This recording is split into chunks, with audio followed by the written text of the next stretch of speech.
Freddie Foreman, he was the undertaker, worked for the twins, the Cray twins. He got rid of the dead bodies, he organised hits, and recently went on a documentary and said, yeah, I got rid of these guys. I was the undertaker.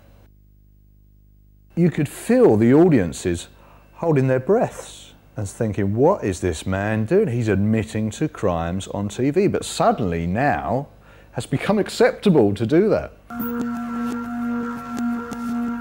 Bernie Lee. I was born in East Ham, in East London.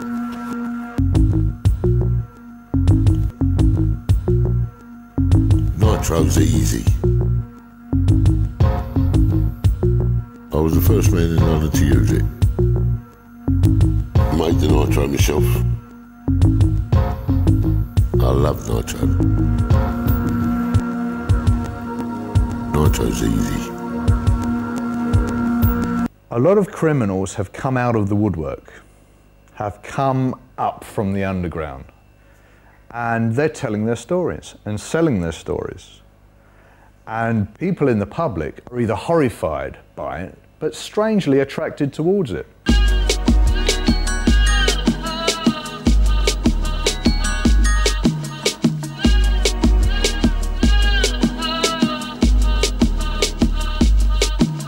It's like when you're on a motorway and you see a crash.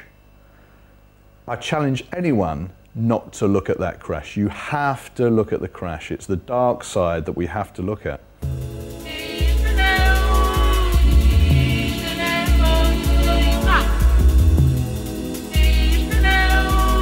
This whole assembly of East End villains have been writing memoirs. Well, when I say writing, obviously the books are being published and have been incredibly successful, with certain publishing houses specialising in rediscovering forgotten villains of the British past.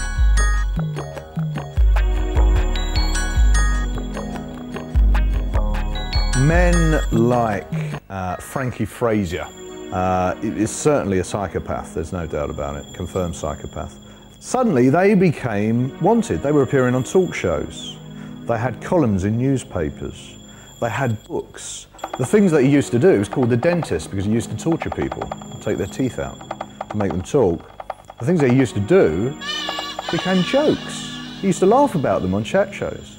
In a way, people have forgotten that they were in fact violent criminals, and their exploits are now seen as part of British folklore. We've had all the Cray memoirs, we've had the Cray acolytes, we've had the Cray women, we've had obviously bare-knuckled boxers who used to work in the East End, we've had protection thugs, doormen. I know you love the vibe that we're given. It's a way for the British common man to read these books, to read about them in the newspapers or to see them in the documentaries, and to live a life vicariously, a life they never had. We're forever pushing the vibe within. Probably says a lot about British society today. We'd like to throw off the shackles of the job, of the mortgage, and just let run free. We love that. The rebels, they are rebels, and we love a rebel. My name's Roy Shaw. 63. I was going on all the blags. It was a bit tight on the pavement. So we was going to have this bank van down at Longfield in Dartford. Roy Shaw was a tremendously violent man. They couldn't do anything with him in the army. He headbutted NCOs, his officers. He was in and out of prison all his life. And yet, he wrote a book that sold 150,000 copies. One of the most successful publishers and very much at the bottom of all this industry about crime is John Blake, of course. Not a few months go by without Blake Publishing announcing the memoirs of yet another forgotten gangster, and it's almost getting to the state where we have the Blake Gangster of the Month these days.